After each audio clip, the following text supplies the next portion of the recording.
Vanessa walked into the boardroom like nothing was burning, but everything was. Her blouse was crisp, her heels sharp, her lipstick painted defiance. But inside, her stomach twisted like a rope about to snap. 6 executives sat at the long table. HR reps, legal counsel, a female manager from another department, one Vanessa once mentored, now refusing to meet her eyes. The screen behind them was frozen on the first frame of the video. Her leg wrapped around Damelaire's waist, her head thrown back, her hand gripping the edge of the desk. "Miss Okonkwo," the HR director said, adjusting his glasses. "Do you acknowledge that this is you?" Vanessa kept her jaw tight. "Yes." "And the man in question?" "Damelaire James. Executive assistant. Direct report." Someone clicked their pen. Another sighed. "Do you understand the gravity of this situation?" She nodded. "Fully." Silence. Then, "You're suspended without pay, pending full investigation. We expect full cooperation and silence during this process. One leak to the press from your end and this becomes criminal." Vanessa didn't flinch. But as she walked out, her hands shook. In the elevator she broke. She slammed her fists against the wall, let out a guttural scream, then gasped for breath like a woman drowning in her own ambition. When the doors opened, Damelaire was waiting. She didn't speak, just walked past him. He followed her into the underground lot. "I'm sorry," he said softly. "I warned you," she whispered. "We were never going to survive this." "Then let's burn it all," he said, "and rebuild somewhere new." She turned to him, eyes wild. "Are you high?" "No," he said. "I'm in love." That stopped her cold. But before she could respond, her phone buzzed. Unknown number. Video link. She clicked. It wasn't the same clip. It was another angle. Hidden camera. Bedroom view. Full face. Full sound. She gasped. Dropped the phone.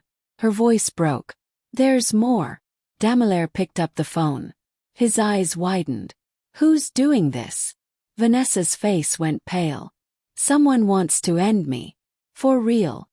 Damelaire stared at the new footage. His jaw clenched so hard the veins in his neck popped. "This wasn't shot from a window," he said. "This was inside. Someone planted a camera." "In your bedroom?" Vanessa asked, her voice shaking. He nodded. She paced the parking garage, heels clicking violently. "Then whoever it is, they were planning this. From the start. And they're not done," he said, lifting the phone again. "Look." The message had updated.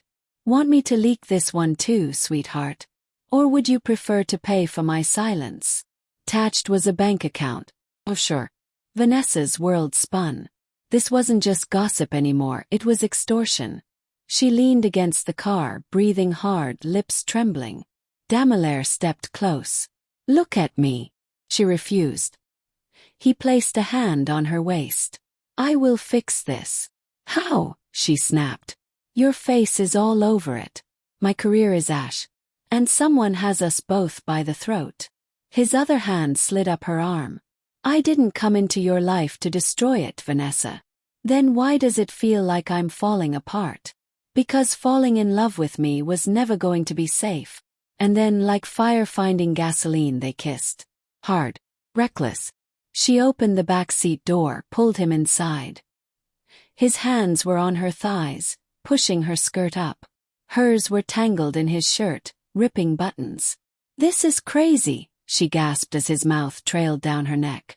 "This is us," he replied, slipping her panties aside. The leather squeaked. Windows fogged. Their bodies slammed against the seat, wet skin on wet skin. She came, biting his shoulder, whispering his name like a curse and a prayer. After, they sat tangled in silence, breathless. Vanessa wiped sweat from her brow.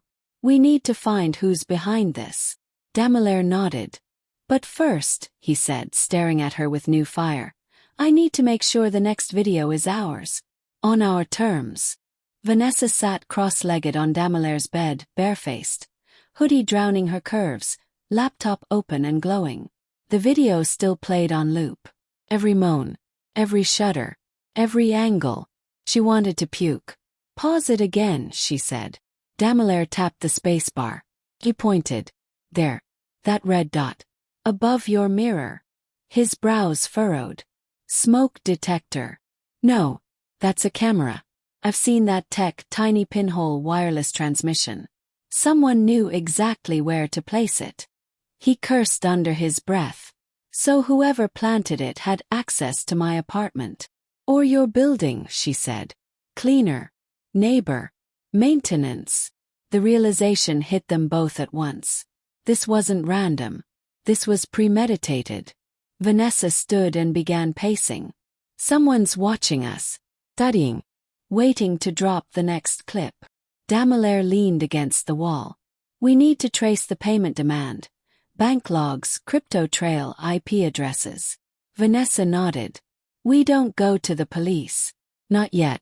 If this goes legal, they'll dig into our past. Every secret we ever had will go viral. The air was thick. And still, the pull between them hadn't faded. She stopped pacing, turned to him. You still want me? He crossed the room in 2 steps. I haven't stopped. Their lips met again, slower this time. Deeper. Not out of desperation. But need. Dark, slow-burning need. She pushed him onto the bed. This time she was in charge. She pinned his wrists above his head, straddled him, stared into his eyes as she rolled her hips with slow, punishing rhythm. He groaned. Say it. That I own you, she whispered. He nodded. She leaned down, biting his earlobe. I own your scandal, your moans. Your ruin. They climaxed together. A mix of chaos and worship, the kind of release that only comes when the world is ending. Afterward, she traced her finger down his chest and whispered, Now let's find who's trying to destroy us, before I destroy them first. The office was colder now. Not in temperature but in tension. Vanessa returned under a forced arrangement. Administrative review, they called it. Pending internal investigation. But everyone knew. Their stares weren't subtle. Their whispers weren't quiet. She moved through the corridors like a queen stripped of her crown, still powerful but no longer untouchable. Damelaire, too, walked differently. Less playful. More alert. He'd installed 2 hidden cams in his apartment, encrypted his messages, even put tape over his laptop camera. They were at war, not just with the company but with whoever was watching from the shadows. And the clues were starting to tighten. That morning an anonymous email arrived. No threats, no words, just a still frame. It was her. But not in bed. It was weeks ago, her laughing in the parking lot with her colleague Saad. Her hand brushed Damelaire's chest. The angle was too perfect. Too close. Vanessa frowned. Whoever's doing this has been watching us long before the sex. Damelaire nodded. And they're not using street cameras. This angle is inside the company. They exchanged a look. Someone from inside. A name burned between them without being said. Saad. Vanessa's closest ally. Her former intern. The one who hadn't looked her in the eye during the hearing. She was in charge of the security audit last quarter, Vanessa whispered. And she has access to my floor, my files, my apartment. If she used my staff keycard. They both went quiet. The betrayal stung deeper than the scandal. Later that day, Vanessa called Saad to her office. I need to talk to you, she said, eyes cold. Saad sat down slowly, feigning innocence. Of course, Ma. Everything okay. But Vanessa's hand reached into her drawer and pulled out a printout, the still image from the email. Saada's eyes twitched. Just enough to betray her. Before she could speak, Vanessa leaned forward and whispered, I don't know what you want, but I promise you, you've just started a war you're not ready for. Saad smiled. Good. Because I don't fight fair. Vanessa stood in the restroom mirror. Her lipstick perfect but her breath shallow. Her conversation with Saad had confirmed more than enough. She wasn't paranoid. She was being hunted. And not just for revenge. For power. That night, she met Damelaire in a hotel 2 cities away. Neutral ground, no cameras, paid in cash. She walked in wearing a trench coat and nothing beneath it. When he saw her, he didn't speak. He just pulled her to the wall and kissed her like they were running out of time. 'Cause they were. After the first round, raw, hot, wordless, she rolled over, panting. "She's coming for both of us." "She wants your job," he said, wiping sweat from his chest. "She wants more than that," Vanessa whispered. "She wants to humiliate me." Dammler frowned. "What are you thinking?" Vanessa turned her head slowly, a sly smile curling. "I'm thinking it's time to flip the script. Let her feel what it's like to be watched." She reached for her phone and opened a folder. "Do you remember when I trained her?" she asked. Dammler nodded. "She confessed to having an affair with one of our directors." "You're kidding." Vanessa smirked.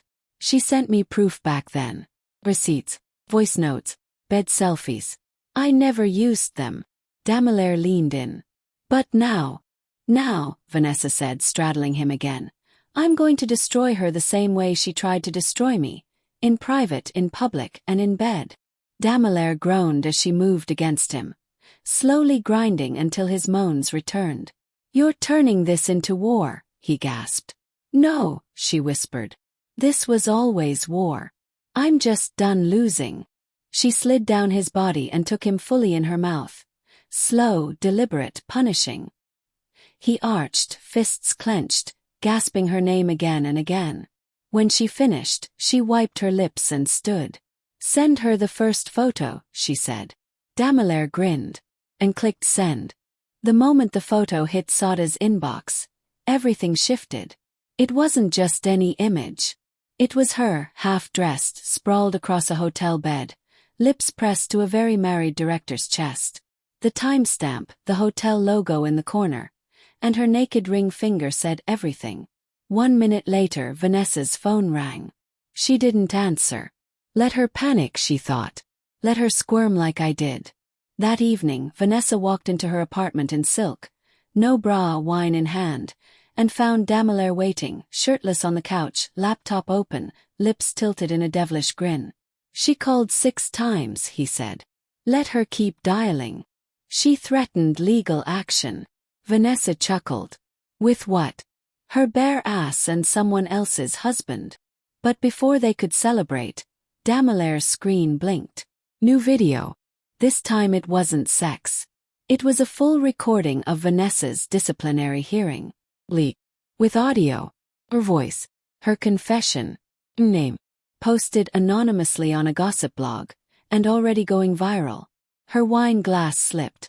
Shattered. "They're trying to finish me," she breathed. He stood, placed hands on her shoulders. "Then we finish them first." She looked up. "How?" Dammler hesitated. Then opened a secret folder. "I wasn't always an assistant," he said. "Before I took this job, I was a fixer. Quiet kind. I've cleaned up bigger scandals than this, for people way dirtier than you." She stared at him. "Why didn't you tell me?" "Because you only liked the version of me that followed orders." He pulled out a flash drive. "This. It holds dirt on half the executives in your company." Vanessa's breath caught. He kissed her neck. "You want your throne back, baby? I'll burn the whole palace for you." She grabbed his face. "No, we'll burn it together." They didn't make it to the bed. He took her against the kitchen counter, her legs wrapped around his waist, moans echoing off the marble. It was messy, aggressive, hot, the kind of sex you have when power is your kink and payback is your fuel. After, she lay breathless, chest rising. He whispered, "Still want to play nice?" She licked her lips and grinned. "Not anymore." The next morning, J-Corp's internal servers crashed. Dozens of inboxes were flooded with anonymous files, corruption reports, cheating scandals, fake CVs, misused funds. The boardroom group chat leaked to the press. And in the center of it all, a silent flame. Vanessa sat in her office, reinstated quietly under probationary discretion, sipping coffee like she hadn't just set her empire on fire. Dammler was on her couch, legs stretched, typing fast. "They won't trace the leaks back to us," he said. It's bouncing through 6 VPNs across 3 continents. And Saad, she asked. She's begging for a private meeting. Vanessa smiled. Book it. But not in my office. Somewhere soundproof. When Saad walked into the executive lounge later that afternoon, she looked like a shadow of herself. No lashes. No attitude. Just desperation in Louboutin heels. You're destroying everything, she hissed. Vanessa crossed her legs. No, Saad. I'm purifying it. You're mad. No, Vanessa said, voice cold.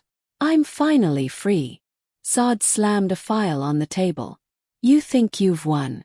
This company still answers to the board. And if you think Damelaire's hands are clean, maybe you don't know him at all. Vanessa's eyes narrowed. What are you saying? Saad smirked. Ask him how he got this job. Ask him why he really picked you. The room fell still.